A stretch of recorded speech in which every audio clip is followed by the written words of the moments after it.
God bless you all. Let's get into the word. Genesis 1, and I'm reading from the NASB 2020. In the beginning, God created the heavens and the earth. That means that God was before the creation.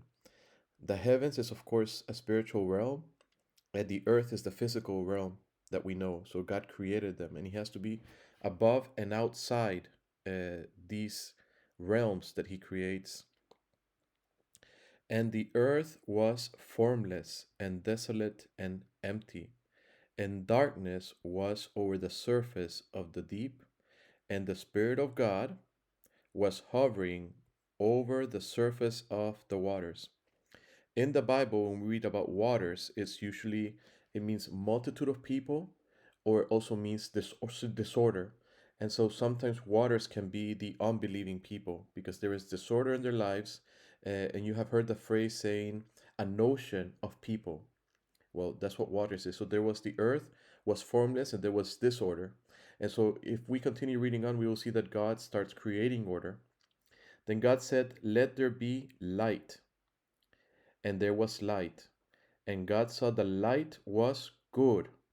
And God separated the light and the darkness. Now, this light, we read in John 8:12 that as Jesus said, "I am the light of the world. Whoever follows me will not walk in darkness, but will have the light of life." And so this light is everything that God has revealed to us. Everything that is good, everything that is kind, everything that is holy.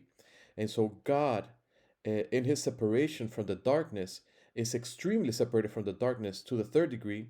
And that's why in Revelation we hear the creatures that have six wings, so these special angels that are singing, "Holy, holy, holy."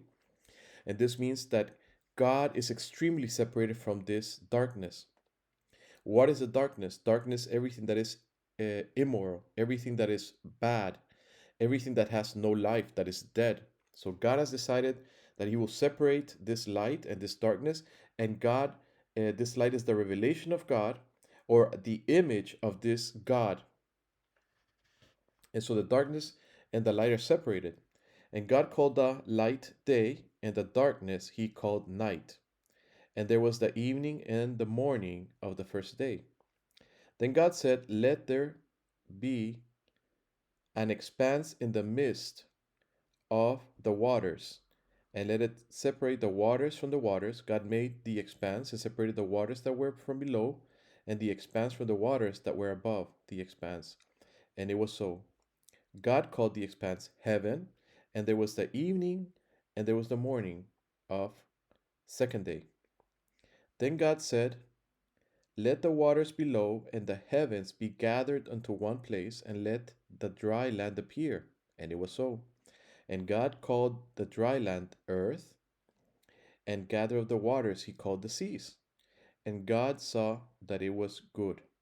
Then God said, "Let the earth sprout vegetations, plant yielding fruits, and fruit trees on the earth bearing fruit according to their kind, with seed on them." And it was so. The earth produced vegetation, plants yielding seeds according to their kind, and trees bearing fruit with the seed in them, according to their kind. And God saw that it was good. And that was the evening, and there was the morning of the third day. So we're going to write here down that God, in the third day, He created plants. And this is very important that you pay attention to this because I'm going to show you something important about the world that we live in, and I hope it answers a lot of philosophical questions that we have as new Christians.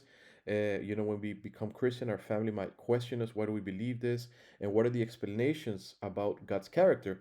But God explains Himself so much in the book of Genesis. It is not a book of just stories for kids. This is God revealing Himself through His writings. Usually, people introduce themselves by just speaking about themselves, but God does it different. He introduces Himself in relation to the things that go on in this world. So He can act and show us who He truly is by His actions. And He And he exposes this in the book of Genesis. Then God said, "Let there be lights in the expanse of the heavens to separate day and night, and they shall serve as signs and for seasons, and for days and years, and they shall serve as lights in the expanse of the heavens to give light on the earth." And it was so. God made the two great lights, the greater light to govern the day, and the lesser light to govern the night. He made also the stars. And guys, when the Bible says stars, it means angels. God placed them in the expanse of the heavens to give light on the earth and to govern the day and the night and to separate the light from the darkness. And God saw that it was good. Now, if we learn that the stars means angels, we can read later on that Satan, he took 1/3 of the angels or the stars with him. It says the tail of the dragon dragged 1/3 of the angels. So the stars are angels. And if we believe this, what does it mean that God made them to separate the light from the darkness? If you are in a dark room and you light up a candle, this light fights, in a way, we can say fights against the darkness and overcomes it. But as soon as you take the light of the room, the darkness uh, uh, fully involves the room. Basically, darkness is the absence of light. So, God, when He separated light and darkness, the nature of darkness is to fill every void that the light is left. So, God creates these angels so that there can be a separation and that the darkness can overcome it. This immorality does not overcome it. And you say, okay, why does God create something like darkness? Why does God create something that's evil? Because, of course, any absence of God is things that are evil. And it's very simple. There's light and there's darkness. That means that there is choice. Uh, as soon as there's two options, a person has choice. And you will see with the creation of human beings and even with the creation of the angels, they have a choice. There is this darkness, and there is this that has some sort of, I don't know, a lack of life, but that tries to overcome the light. And so the angels have a choice. They can go to this darkness. And human beings also have this choice. They can go to this darkness or they can remain in the light. God does this because He doesn't want robots. He wants people that are alive and He wants people that have free will. But you can only have free will when you have an option. So God, in His wisdom, creates darkness and creates light.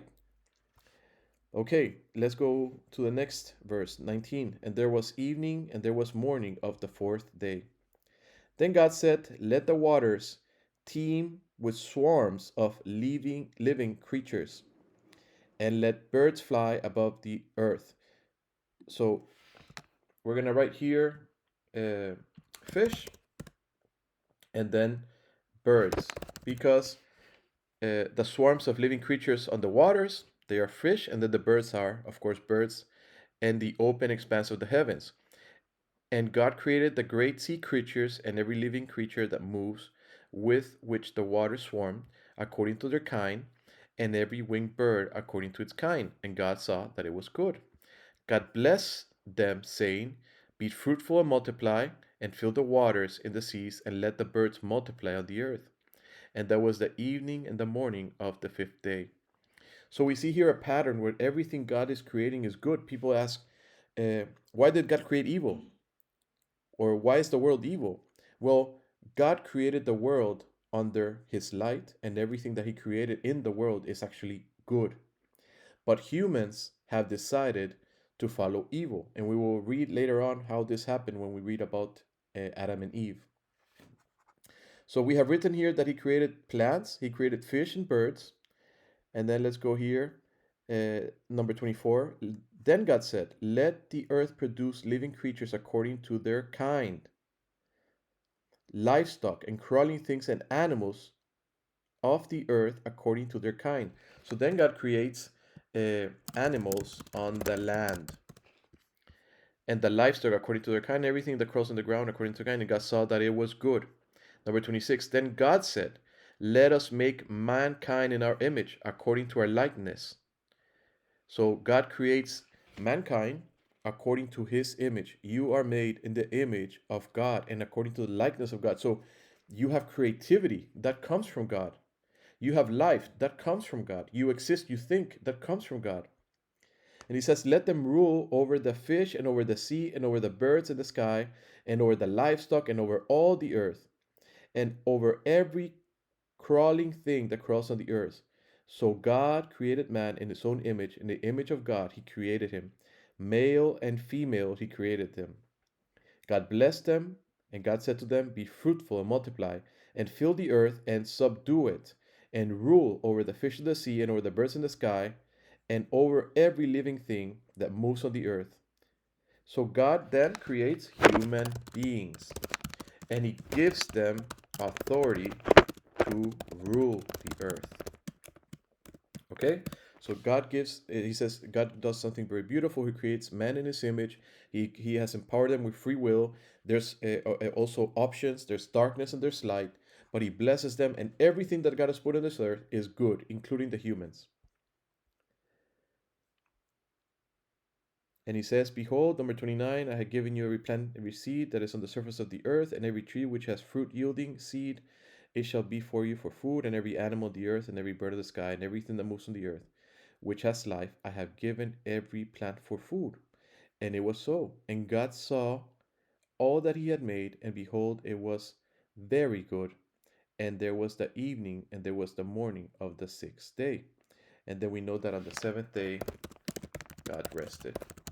But what we see here, and why I have pointed this out, is because God has created a value system. He created plants first. So this is the least valuable things is, we're going to put here 1. Then he created fish, 2. Birds, 3. Animals on the ground, 4. And human beings are the 5th. So the most important thing that God created is human beings. Human beings are more valuable than animals and than birds. Jesus himself says that that we are, he says, you're more valuable than many birds. So God is just again counting that we're more valuable than birds. And I'm gonna go and hop on to finish this lesson. We're gonna hop to Genesis 4, I believe. People ask, it's about Cain and Abel. It says on Genesis 4, and I'm gonna show you about Jesus Christ here. Now the man had relations with his wife Eve, and she conceived and gave birth to Cain. And she said, I have obtained a male child with the help of the Lord. And again she gave birth to his brother Abel. Now Abel was a keeper of flocks, but Cain was a cultivator of the ground. So it came about in the course of time that Cain brought an offering to the Lord from the fruit of the ground. Abel on his part brought an offering from the firstborn of his flock, and from their fat portions. And the Lord had regard for Abel and his offering, but for Cain and his offering he had no regard. So Cain became very angry, and his face was gloomy. Then the Lord said to Cain, why are you angry, and why is your face gloomy? If you do well, will your face not be cheerful? And if you do not do well, sin is lurking at the door, and its desires for you, but you must master it. Cain talked to his brother Abel, and it happened that when they were in the field, Cain rose against his brother Abel and killed them. Now, in this story, Cain and Abel, they both bring an offering to God. And Cain brings plants, but Abel brings animals.